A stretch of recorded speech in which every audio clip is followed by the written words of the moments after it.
Welcome to Live with Ms. Steph, folks. I am glad to be here with you all very quickly. I'm going to make sure that my phone doesn't make strange sounds as we're together. And let's move this like that so it doesn't distract me in the background. I know it's not distracting you, but it's distracting me. So anyways, welcome to Live with Ms. Steph. Hi, I'm Ms. Steph. I am a former laboratory scientist. And actually, we can talk more about that later in the episode of Live with Ms. Steph. Today is March 13th, 2025. March 13th, 2025.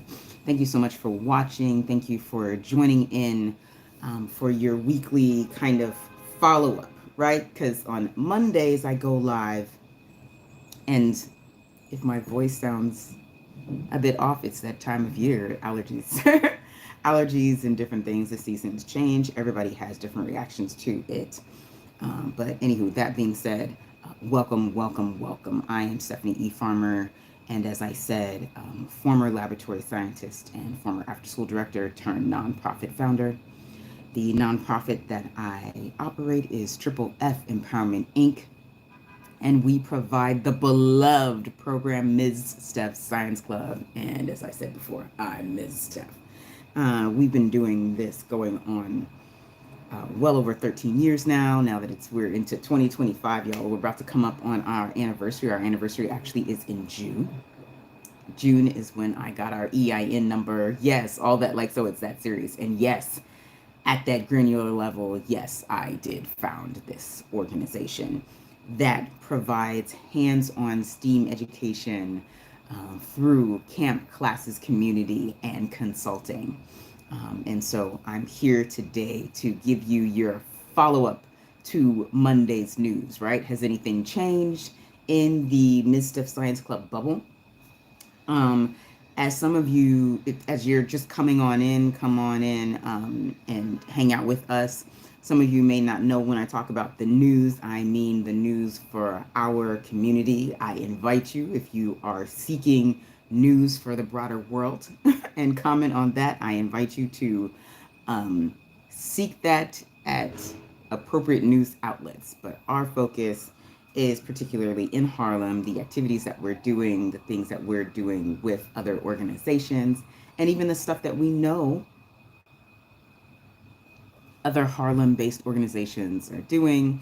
And of course, then towards the end of the video, make sure that you stay tuned because I'm actually doing legit the second time I will have ever done this recipe. I will be doing it with you all today. It's a type of clay because, you know, when you're working with young people, especially the little ones, I work with very young children as young as 2 and as old as 22. Do have some 25-year-olds that are volunteering for me. But as far as folks who are under our educational direct instruction umbrella, we go as young as 2 and as old as 22 through tutoring and all those different types of services that we provide. So yeah, I am going to do that an activity with you all today. Like I said, this is the second time that I've ever done the recipe that I'm going to show you, and even though this is just the second time, it's actually an augmentation from the first time that I did it. This is the stuff that I'm going to make. We're going to make like a clay kind of substance, as I began to say just a few seconds ago. You know, when you work with small children, you're always looking for some type of clay thing to do with them because fine motor skills is a major thing. For those of us in education, we know that they need that skill. They need to be able to manipulate things. It's a pre-writing. Anything where they have to use these hand muscles are actually pre-writing activities. And of course, choosing the color and mixing the chemicals together makes it a STEAM activity. And so super excited to show that to you. I'll be debuting it tomorrow with my students, and we'll actually probably do another test run of it on Saturday with Saturday Science Club. So let's get into the news portion. On Saturday, March 15th, we are going to have our weekly Saturday Science Club for children ages 5 to 10 at Wadley on 114th between 7th Ave and 8th Avenue, also known as Adam Clayton Powell Jr. Boulevard and Frederick Douglass Boulevard. That's where we have our Saturday program. We've been having Saturday programs now there for well over 2 years. And actually, we had Saturday program before COVID. Yes, COVID. COVID did a lot of not nice things. The impact is still being felt. I'm still seeing the impact of how it was handled in the city, the negative impact of how it was handled here in New York City. For those who don't know, who are tuning in from elsewhere, I am in Harlem. We are a Harlem-based nonprofit serving folks through camp classes, community, and consulting, engaging young people in STEAM education and encouraging them to go into the STEAM fields for their employment, future employment. So yeah, the impact, we're still feeling that. But that being said, Saturday Science Club is back. For those of you who might not know, that's another negative impact of COVID is that I'm still interacting with families who we run into and go, Miss Steph, we didn't know that you were still doing program. Yes, absolutely. We did program through COVID in various ways, through the height of COVID, I should not say. Speak of COVID as though the condition has ended. It's just that we have switched. And things are different, as you know. But that being said, I still run into families who are reconnecting. I do run into new families constantly. So welcome, welcome, welcome. I do want you to be aware of what we've got going on. So like I said, Saturday Science Club, we're excited, we're invited. Saturday Science Club is on a rolling registration basis. As in, we never stop adding people to Saturday Science Club, all the way up until the end of what will be our school year for Saturday Science Club. The school year for Saturday Science Club goes from October to May. School year for traveling science teacher also goes from October to May. I have a lot of reasons behind that. There's a lot of data. That's not an arbitrary decision. That's based off of what the community displays that it needs. That's based off of when folks are able to make it to program. Because in September, you're trying to get your child situated and settled in. And in June, families and schools are trying to close things out. And so we don't do traveling science teacher or Saturday Science Club in June. We do all kinds of community events in September and June, okay? Which is what's about to happen. So like I said, we've got Saturday Science Club coming up. Now let's talk more about the community events that we'll be doing. We are confirmed. Folks are reaching out. We are confirmed for the following community events. We are confirmed for an event at T-Mouse on March 20th. That's really going to be focused on their parents and families. But yes, I will be at T-Mouse the afternoon, early evening of March 20th doing a science fun table there. On Saturday, March 22nd, I've been invited to do a science fun table from 1:30 to 2:30. The whole event goes from 12 to 4, but I'll be there with my materials and our science fun on March 22nd at Melia Jackson School and at PS 123. Actually, we'll be there uptown on 140. I'm going to say that's 143rd Street, 143rd between Frederick Douglass and 7th. Or rather, 8th and 7th, Frederick Douglass and Adam Clayton Powell. So basically same block, but up, as we would be doing our Saturday Science Adventures. It is a fourth Saturday. Remember, fourth and fifth Saturdays, we don't have Saturday Science Club because I'm out and about in the community doing things, inviting people to engage in our community, giving additional information about program and all that type of stuff. On Saturday, April 19th, we have a community event. More information will be pending about that. It's highly likely that we'll be doing a car-free event up in Washington Heights on April 26th. On May 17th, we're going to be doing our closing Saturday Science Club celebration, which means we'll actually be at Morningside Park that particular Saturday. And we're going to change the time from 11 to 1. More information coming about that. But just so that you're aware, for our Saturday Science Club families, April 19th is actually community event day, even though it's a third Saturday. And May 17th is a community event day, even though it is a third Saturday. Both of those events are open to the public. They're just not going to be at Wadley. We'll be switching things up. And again, the event on the 17th is going to be our year-end celebration for our Saturday Science Club fun, right? Then going into June, the first Saturday of June, we should be at Harriet Tubman Learning Center doing their annual wellness fair and celebration, health celebration. June 13th and 14th, 2 days back to back, we are going to be doing the annual Kids Fest at Victor's. So the Friday evening, Friday late afternoon, early evening, and then the Saturday afternoon, we'll be doing Kids Fest stuff. And as you know, Kids Fest, the Saturday event for Kids Fest, a whole block gets closed off, and we're there hanging out in Morningside Park and having a great time.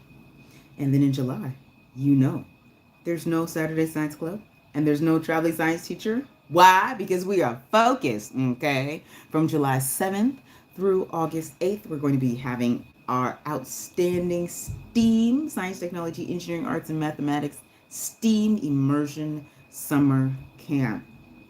Boutique style, very close-knit program, and that's going to be held at the location we were at the last several years on 134th and 8th Avenue. Registration is now open. I spoke with one of our community partners earlier this week, a couple of days ago, and he was like, let me know when you're ready. We're ready. So we are registering families now. Be advised that there's going to be a shift. So right now, this week is the last week for early bird registration. Early bird meaning your deposit is included in the fee, right? So whatever you pay in deposit, it's included. It comes off of your tally. But as of March 16th, if you register your child after March 16th, the registration fee is an additional $50 per week. Okay? And those funds get used to get us ready for Summer Science Club 2025. We'll be putting down all the things. Y'all know what deposits do. I'm not going to go into great detail with that because I think it's reasonable to know what a deposit does when you're going into camp. And that deposit is non-refundable. That's not a negotiable conversation. The deposit is a non-refundable thing because it's already been paid out. We're a nonprofit. These are the things, okay? And not only nonprofit, that's standard. So sometimes folks have different questions, and we want to be loving and caring. At the same time, we are still an organization that wants to run in a healthy way, and that means there are certain things that we're not able to do. And one of the things is to refund the deposit because it is a non-refundable deposit, and we make it super clear on the registration form. Another thing that we have on our registration form that is a bit different is an opportunity to ask questions about the program. Whether you're a returning family or if you're a new family, you get to ask me questions. And so that there's a section on the registration Google form, and it is a Google form We do use technology in reasonable ways. And so technology is meant to make our lives more fun or easier. That's literally the definition of technology that I teach the kids during Tech Week. Tech Week happens to be our second week of summer camp. We have a theme. We have themes each week based on the letters of STEAM. And so, yeah, we use that piece of technology to help us manage our registration system. And that's been for some time now, and we like that process. So yeah, that's pretty much it for your news to make sure that you know what's going on. So let's do a quick recap. Saturday Science Club, March 15th. All the other dates that I mentioned, March 20th, March 22nd, April 19th, April 26th, May 17th. All those dates will be published and you'll get reminders about them. And for those of you who are wondering, okay, where do I get information? How do I know what's going on? So some of the families who are like deep in the community, they'll just go ahead and just text me, hey, Miss Steph, I'm just wondering. Okay, so that's one way to do it. Send me an email. That's another way. And my email address will be down in the description box below. When I, do the things later and share this widely. You can share this particular video widely. This is one of the videos that you can share widely with folks if you're have questions or if you're wanting to tell people about program. This would be a great video to do that with. As far as our age groups for Saturday Science Club, ages 5 to 10.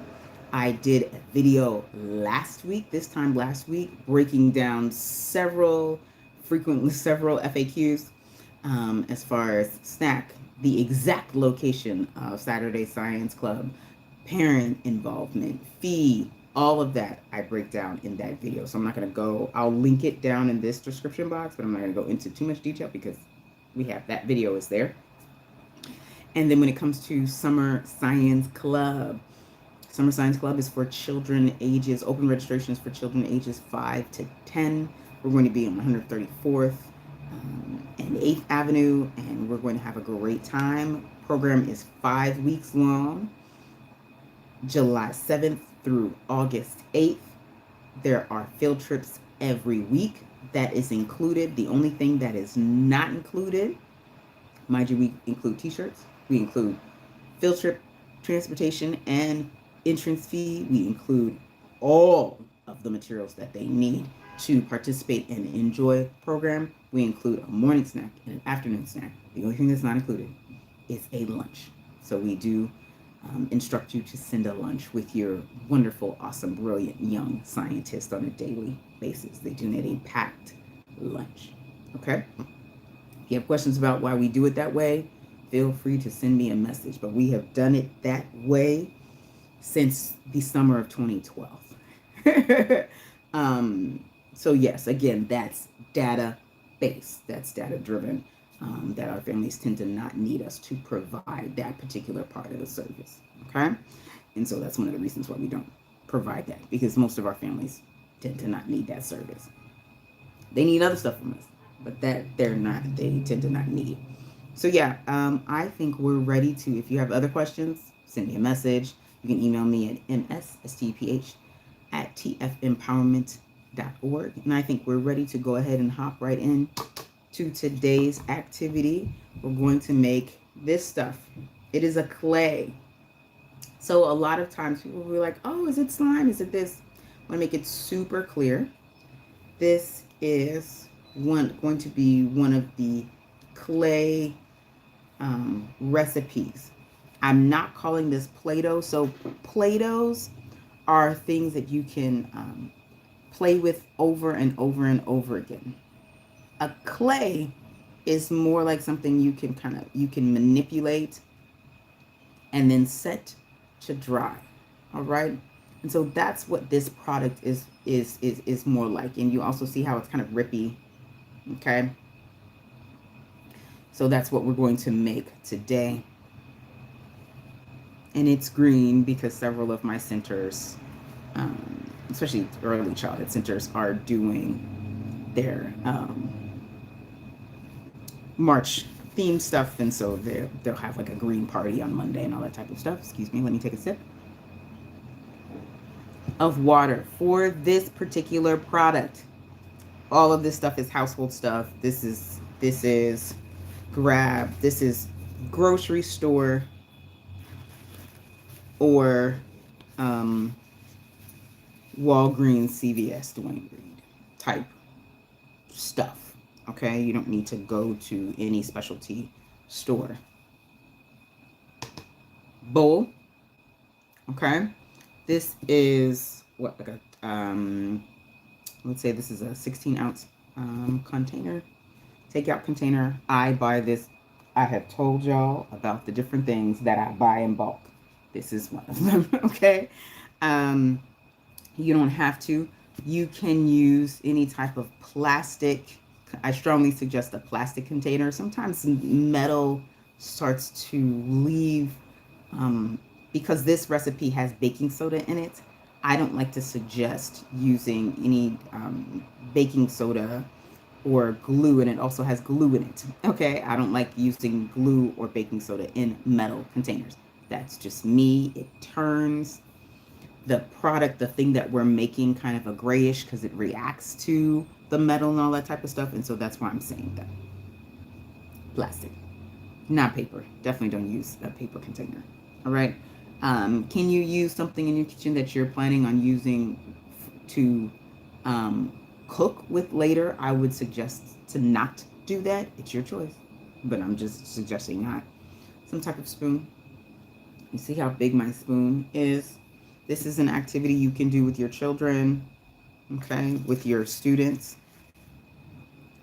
And this is going to make a pretty decent amount. Like tomorrow, I'll make this size batch for 2 sets of children that are going to be able to, 2 sets of 12. So I'll make 2. 1 batch is enough for 12 kids. Yes, it is a small piece, but remember, I'm working with very young children. Like these are pre-K kids, and so they don't need very large pieces. You know, their hands are small, guys. Okay. So anywho, welcome to Live with Ms. Steph. Thank you so much for watching. If you've watched the video all the way up to this point, you are getting your payoff now as far as the activity, if that's what you're looking for. So tools, these 2 things. I'm going to do 3 parts cornstarch. Now, you know how I feel about those types of things. Cornstarch, baking soda, baby oil, those particular products, water, those products do not need specific brands. That being said, okay, I'm doing 3 parts cornstarch, whatever brand you want. 1 part baking soda. Yes, this is baking soda. Because we want this to be something that will dry out. We don't want this to be a sticky substance. That's not the point of this, okay?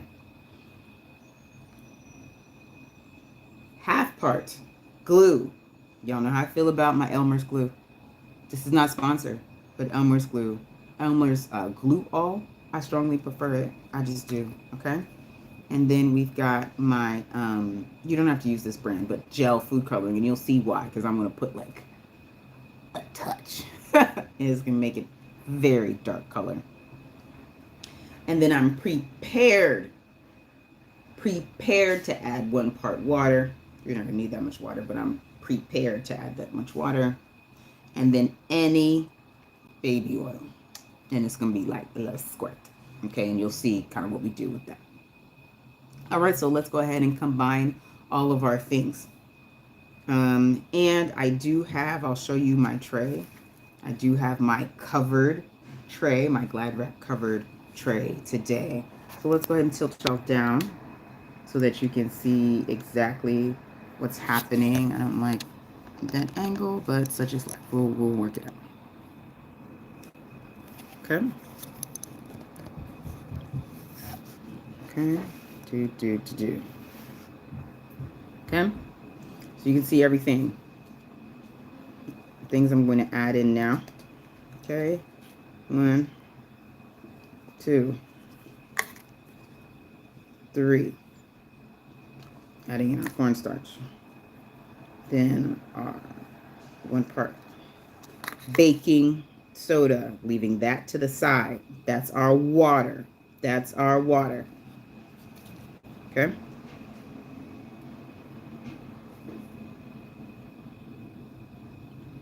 You see, I'm just putting things in. We're not doing anything, like we're not doing sifting or any type of that stuff that's just simply not needed for this particular project, this particular activity, right? Then our food coloring.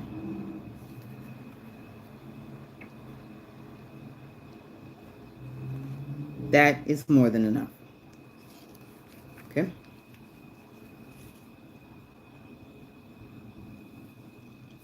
Half of this. Okay. And I'm going to start.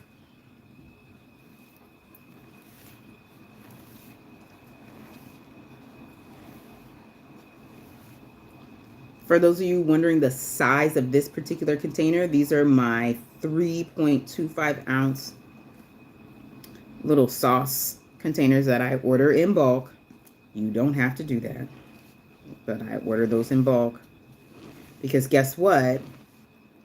Working with young children at different sites, the thing that I'm going to do is I'll take these not only to help me measure tomorrow when I'm working with my students, but these come with a top.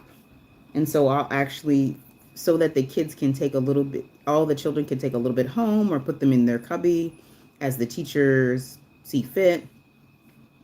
All the kids will get, they come with a top. You can order them with the top. Sometimes I use the tops actually as tops, or sometimes I use the tops to measure out and distribute materials during an activity. Okay. But just so that you're aware of what that is and how I use it. This is now our baby oil. Remember, the brand does not matter. And I'm going in with 1 squirt. Well, that was maybe a little bit more than 1 squirt, but okay.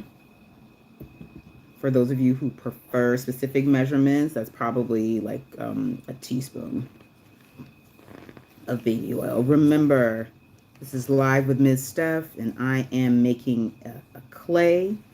This is an air dry clay. We have cornstarch, 3 parts cornstarch, a half a part glue, 1 part baking soda,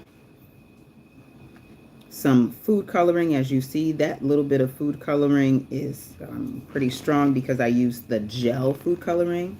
If you do decide to use kind of more liquidy dollar store food coloring, you already know that you're going to need way more food coloring. Just be advised, you'll probably need, though you'll need more food coloring, you'll need less water, slightly less water, just simply because the food coloring has been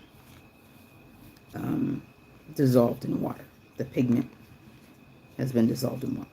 Okay? I'm going to add more water, not the whole thing, just more. Because remember, this is my end texture. This is pretty thick.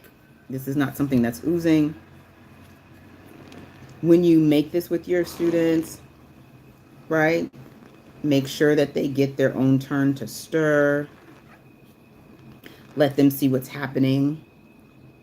Do not let them touch it yet. This is not the stage in which this can be touched. They should be able, one of the ways that you'll know that it's done and ready to be touched is when, I'll show you. So look, right? Not only is everything mixed together, but you see how it's not sticking to, it's not sticking to my hand, okay? And unlike oobleck, which is what we made earlier this week on Monday during Monday's live over on Instagram, check it out, go over there, mssteph_TFE, right? So oobleck almost like looks like it melts, okay? Where really, instead of melting, it's just relaxing, okay? When you just leave it like that. But clay, see, this clay is staying, keeping its shape, so it's behaving like a solid. That's how you know the difference between the clay and the oobleck, as well as one of the ways that you can tell that it's done and it's coming together properly. You know, the oobleck should look like it's going to be a liquid, you know, and then once you put pressure on it, it behaves like a solid. But this stuff, you want it to look like it's going to be a solid the whole way through. If you're looking down on it, right? If I was stirring this and it was kind of oozing, then I absolutely would know that I would need more, possibly more cornstarch or more baking soda to make sure that it's going to be dry enough. This, I absolutely need more water because it's too dry. It's not going to be able to stick together. Okay? It has to be able to stick together. All right? And because it's a cornstarch based putty clay manipulative clay substance, it still does look a little bit like oobleck at certain moments, just because cornstarch has that kind of oozy looking property, right? You see how it looks as I stir that, how it looks. But again, you stir it. You notice how I'm pressing down. That's one of the tips and tricks and techniques that I would say that I like to use when I'm mixing these types of things. You don't need to necessarily want, so the kids are going to, because they're just learning, they're going to try to do it like this. Whenever you say stir or mix, they'll try to do this action. That is not going to get anything done, okay? Simply because we're dealing with this stuff that's a solid. See, look how that piece popped out, and you're getting this, okay? That's almost done, okay? Push, okay? Things that you can add, and this does need to be kneaded, similar to bread.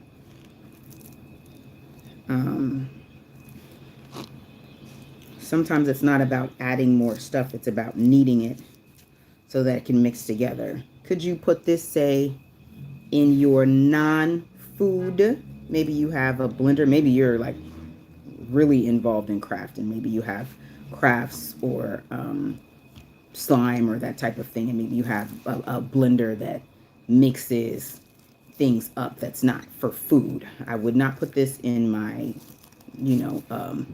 KitchenAid mixer that's for food. Do not do that, because remember, you have glue in here, you have baby oil in here.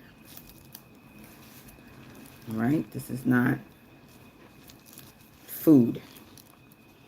Other teacher tips. Really make sure, know your students.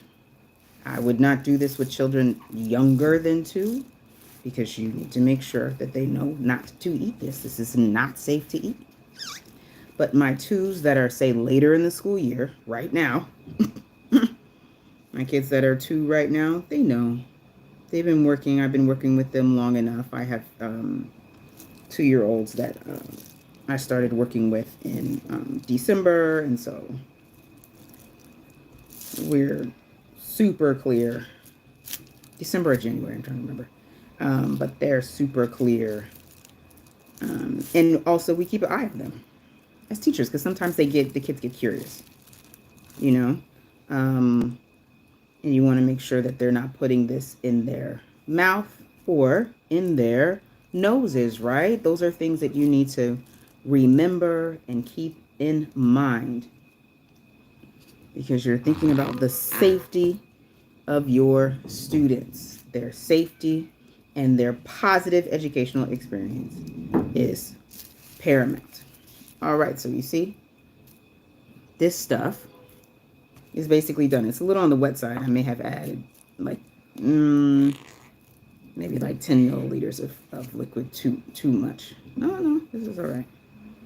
Okay. See, it's sticking together and not really sticking to my hands. And again, remember, my covered tray means that I can play on here, the kids can play with this, And then all I got to do is just pull the tray, the cover off, toss it in, my tray is clean.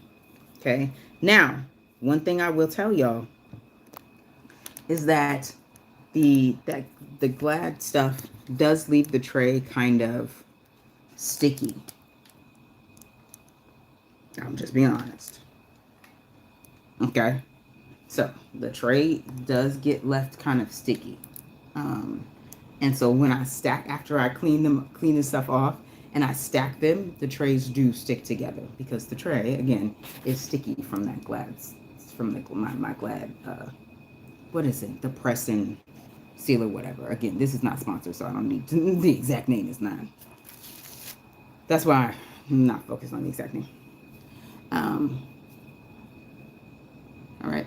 So this is a little on the loose side. You see how it's kind of oozing a little bit? It's a little on the loose side, but you can knead it. And the more they knead it, the more they squish it. Again, remember, you're getting that fine motor. We're developing strength in these muscles. These muscles have to be strong enough so that when they're writing, they don't get tired. Okay? Okay? And again, it's rippy. And if I put it into a small thing, my test from earlier, is it finished? This is do you see that difference between this one? This one is a bit, this is a deeper green. This one is a bit more loose. Remember how I told you I think I added about like 15 milliliters of water too much? Okay. So you can add more cornstarch. It could be, so things that could be done to repair this. One, the kids could just play with it like this if they wanted to. This will still dry. Even, please, I've seen oobleck after kids have played with it depending on the child's personal chemistry, after kids have played with it for like 5 minutes, go back to basically looking like it's just cornstarch. So just to be clear, I've seen that happen. So it happened last week, more than once. Okay. See this? Okay. So you can just play with it as is. You can sprinkle, because it's not going to hurt them, right? You can sprinkle a little bit of baking soda on top, or you can sprinkle just like you would do when you're making bread dough, right? How you add more flour, same thing. You could sprinkle one of the dry ingredients that we use. Remember our 2 dry ingredients, baking soda and cornstarch. You can sprinkle one of those things to absorb some of the liquid, especially if it's only slightly dry. I kid you not, this is probably due to just about 15 milliliters of water too much. It's that serious. It matters that much. Okay. Measurement matters. Yeah. Isn't that cool? If you're working with older children, you know how I feel about that. Now going into our 5th, well, really even upper elementary, our upper elementary school children, really start to talk to them about ratios. And if you add just a little bit too much, it's just like when they're making slime, right? A little bit too much slime activator throws off the reaction and gives you a substance that's a bit different and not as preferred. And so what do you need to do to make that substance something you like? Engineering. How do we redesign? What adjustments need to be made? Okay. Do. These can sit out and dry, and that'll be it. That's the other thing, that you can experiment with them and show them. See, my hands are super green, so you're going to need to be aware. Choose your food coloring wisely. That's another tip. That's always one of my tips. Choose your food coloring wisely. Very, very wisely. Right now, green is not going to be a big deal because everybody's doing some type of green party, or, well, not everybody, but a lot of the kids are going to be doing some type of green party or whatever coming up. So, but yeah, you can do lots of experimentation with leaving it out. How long does it take to dry? All that type of stuff. But this is not a Play-Doh. So it is not, it is more of a clay than it is a Play-Doh. So leaving it out, it will dry, and it will start to dry quickly. It will start to dry within 15 minutes. It's going to start to dry. Okay. See this one? See? This has already started to dry. This has been just sitting here. The top of this is still a bit damp. But this piece that I've taken off, it's already started to dry. All right, folks. This has been Live with Ms. Steph. Thank you ever so much for watching. If you got to this point in the video, I so appreciate you. If you're wondering about facts about what's going on over the next several months between the rest of March through June, we will be publicizing that information. I touched on this earlier in the video, so go back if you want to get more details. And if you're talking about what's going on specifically this weekend, March 15th, we will be at Wadley to do Saturday Science Club. Once again, I'm Miss Steph, and have an absolutely wonderful day. Okay, let's find out.